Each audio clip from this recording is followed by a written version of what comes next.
Good day, everybody. This is Yin Yang in California with morsels of a thought number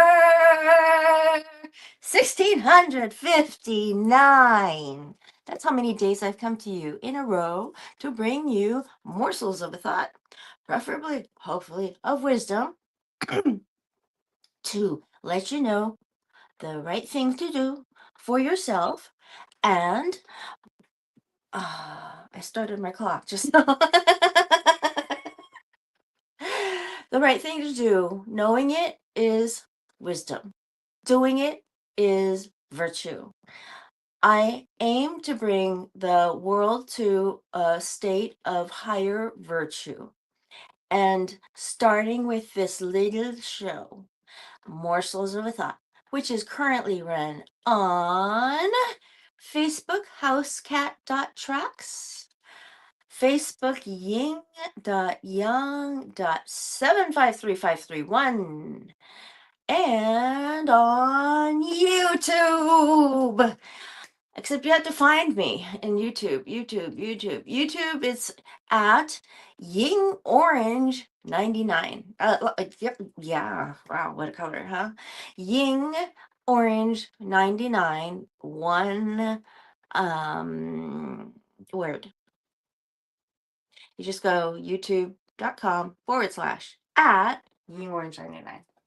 So, Dr. Brody Miller is the author, PhD, of Brain Rescue, a 90-day blueprint to reclaim your memory after a brain injury or concussion.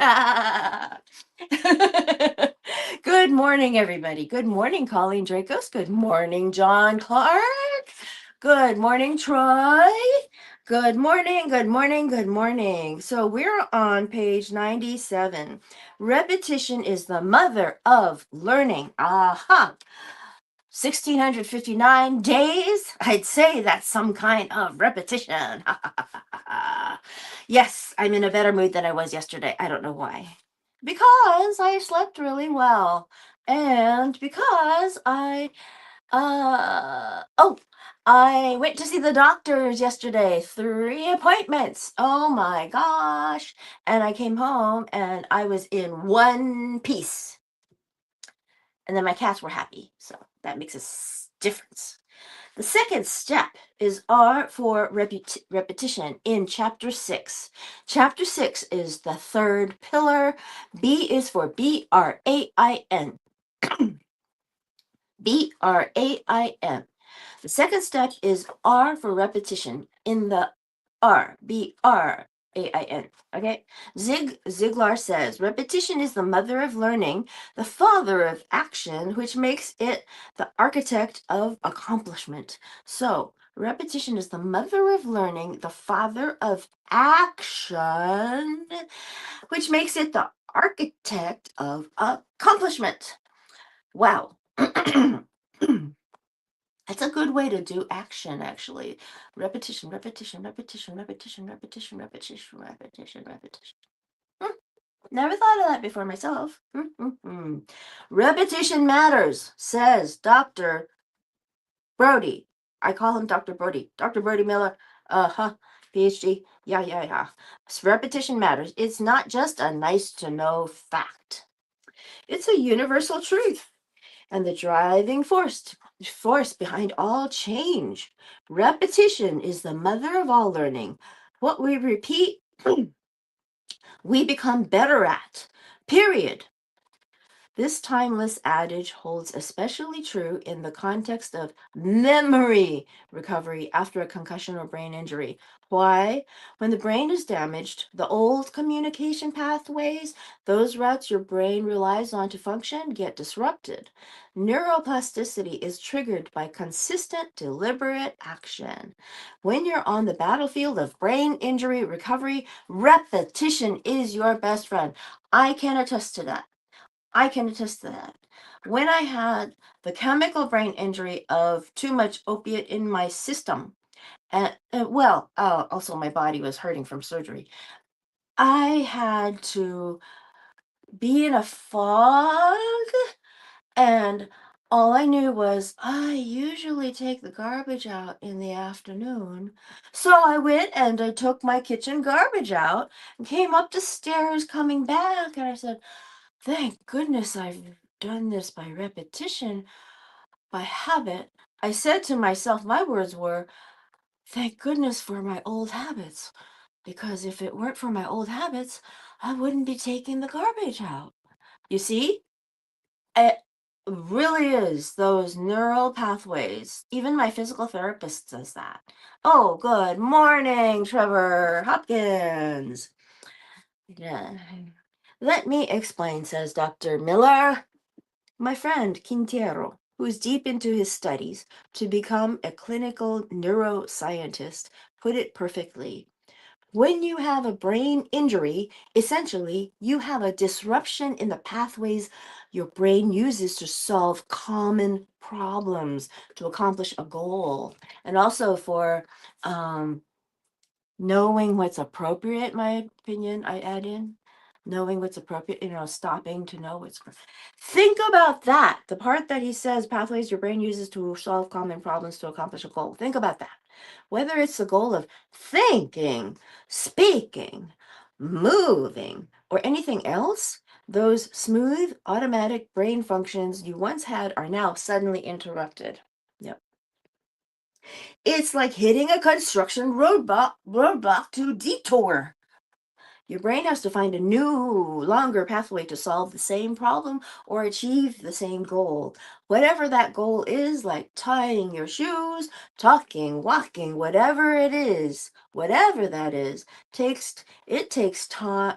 It takes lots of time and energy for the brain to rewire. Gosh, Rocio saw the author through everything. His wife, Rocio. Before TBI, start here. And you go up the stairs to the star.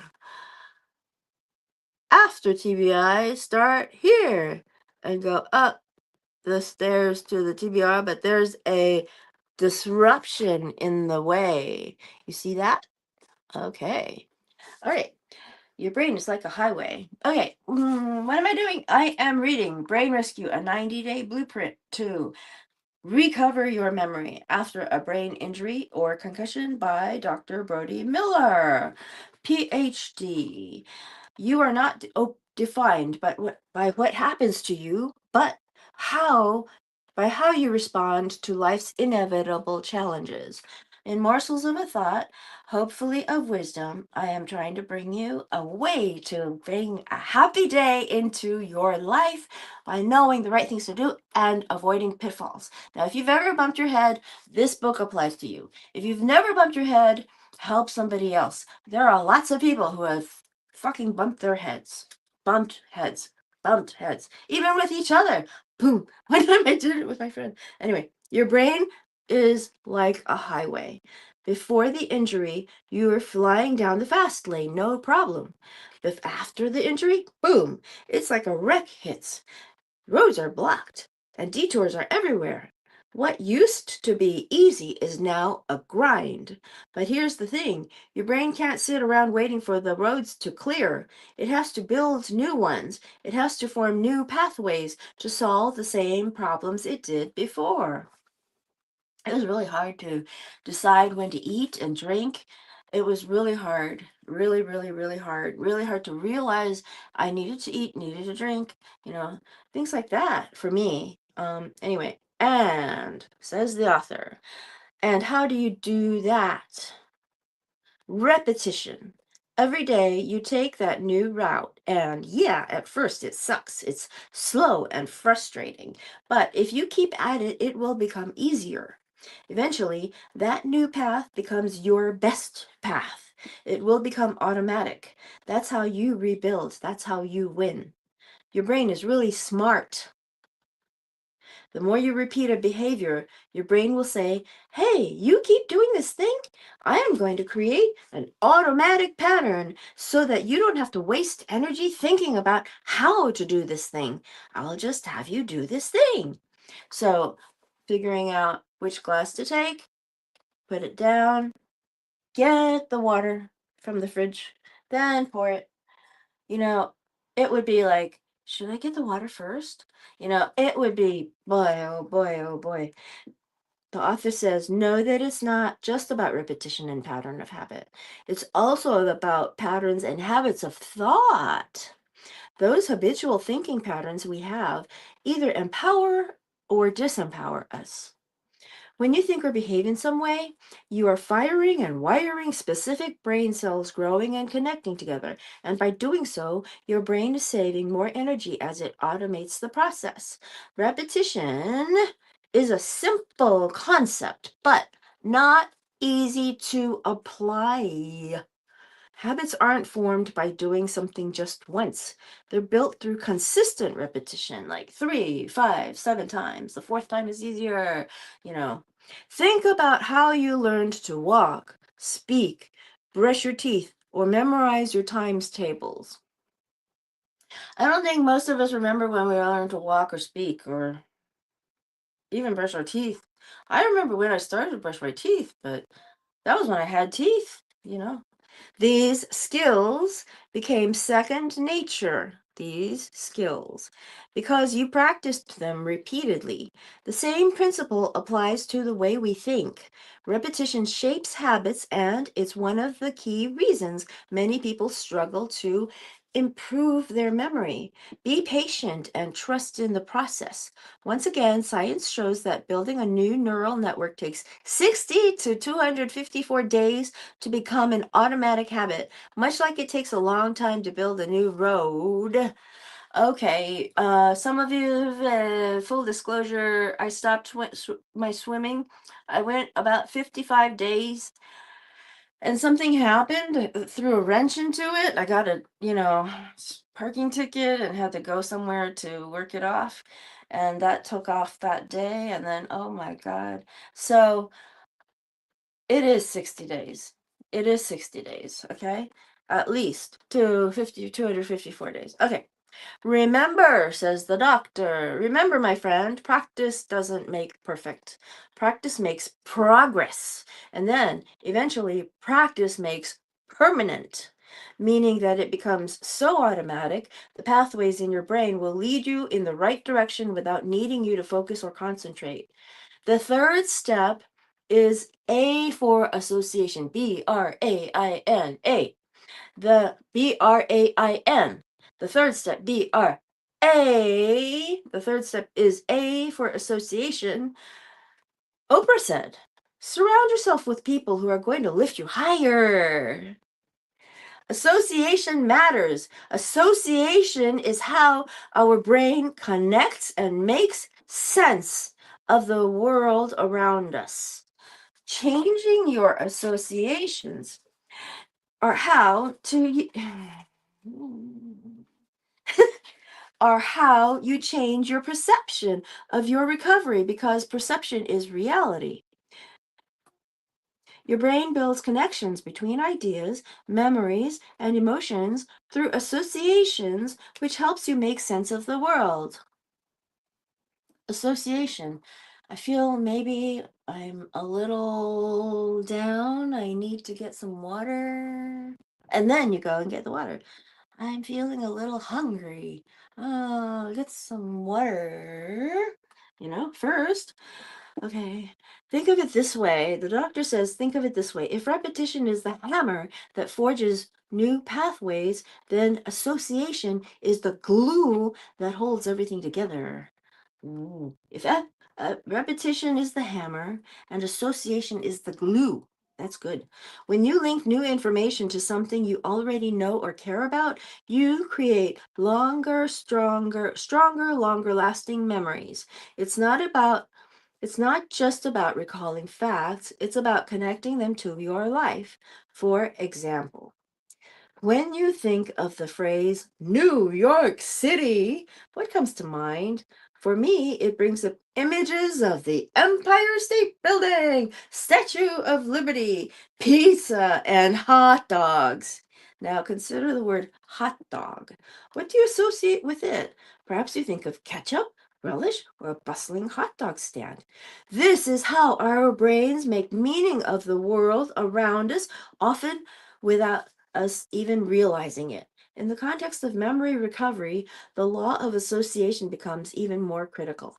After a concussion or brain injury, the pathways your brain usually relies on to retrieve memories may be weakened, stretched, or damaged. In my case, obstructed. In my case.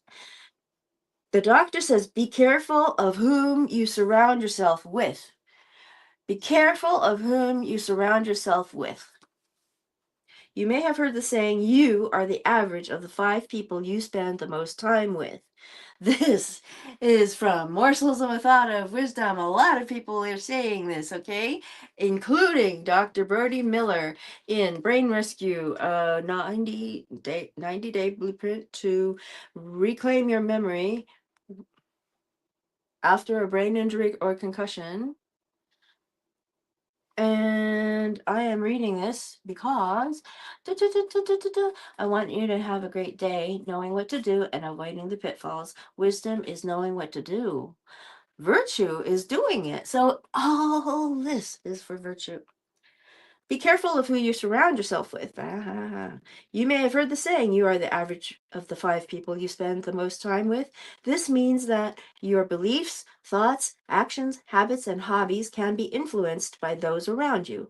Therefore, it's essential to be mindful of your associations. I can tell you that the people you hang out with will either uplift or bring you down. I can't stress this enough. In high school and in my early 20s, I fell in with the wrong crowd. It started innocently enough, hanging out, listening to rap music, going to parties. At first, it felt exciting, even harmless. I was still on track, graduating high school and doing well in college, but as time went on, I noticed a subtle shift. The influence of the people I surrounded myself with began to creep into my life.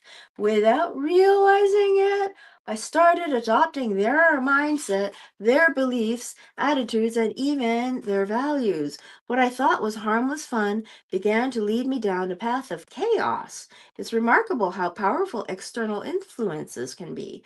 The more time I spent in that circle, the more I began to think and act like them. The music we blasted wasn't just background noise, it was shaping my world view. The people I thought were just friends were, in fact, reshaping my priorities. Looking back, I see it clearly. Whom you spend your time with doesn't just influence you, it defines you. Consider how you perceive important topics like money, health, and self image. If you're trying to remember a new concept, tie it to something meaningful to you, such as a personal story, a specific place, or a particular feeling. If you're trying to remember a new concept, tie it to something that means something to you. This strategy is how you build memories that truly stick. Through understanding the power of association, you can actively shape your memory recovery and personal growth. Remember that your brain is adaptable. It can learn and form new connections. Embrace this journey and be intentional about the associations you create. Pavlov's dog, woof, woof, used the law of association. Pavlov's dog teaches us a powerful lesson about how our brains learn and how law of association works. Here's a quick overview. Stage 1, the dog and the food. In the first stage, Ivan Pavlov presented food to his dog, which caused it to drool, a natural automatic reaction known as an unconditioned response. Stage 2, introducing the bell. Next, Pavlov rang a bell before giving the dog food. At first, the dog didn't care about the bell, but however, after repeated pairings of the bell and food, the dog began to associate the two together. 1 minute off screen. Da-da-da-da.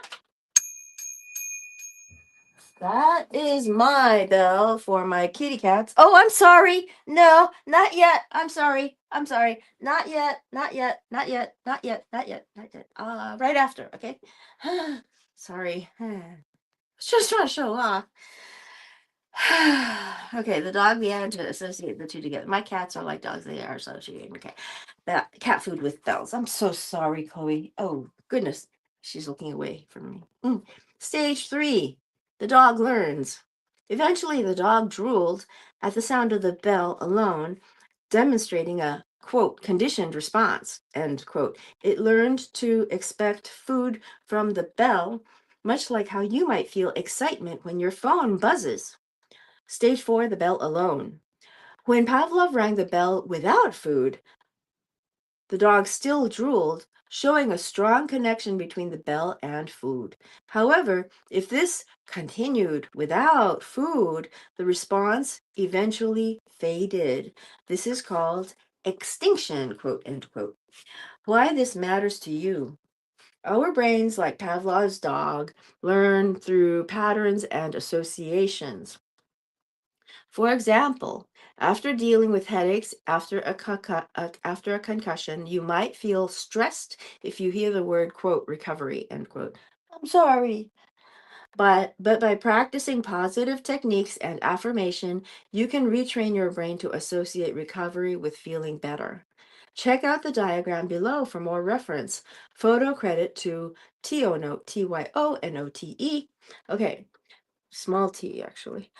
Uh, okay. Before conditioning, the unconditioned stimulus here, unconditioned response, salivation, neutral stimulus is the bell, no response is the dog. During conditioning, you get the bell and a conditioned stimulus, and then unconditioned response because of the food. And then after conditioning, you get a conditioned stimulus ringing the bell and a conditioned response. And this is all by T-Y-O-N-O-T-E, as you can see. Okay. Next, we have taking action. 5 steps to activate the power of association in your recovery. Number 1, create a mind map. And we will read this later next week. Number 2 is link new information to personal stories. Number 3 is to use visual aids. Number 4 is to practice positive affirmations. Reinforce your new associations with daily affirmations. Number 5, surround yourself with supportive people. I'm going to read a little bit of each one. Number 1, create a mind map. This can help reinforce the connections in your mind. Number 2, link new information to personal stories. For instance, if you learn about healthy eating, think back to a time when you felt great after a nutritious meal. Number 3, use visual aids. For example, place a picture of a balanced meal on your fridge as a reminder of your commitment to health. Number 4, practice positive affirmations. These affirmations can help shift your mindset and strengthen your mental connections. Number 5, surround yourself with supportive people. Engaging with others who inspire you can enhance your belief in your ability to recover and thrive. And we will review this again later. We are on page 103 of Brain Rescue, a 90-day blueprint to reclaim your memory. I said recover a few times. Your memory after a brain injury or concussion. And it's by Dr. Brody Miller, PhD. He is on Instagram, by the way. Go look for him, okay? I'll talk to you later. Oh, Kinderhook.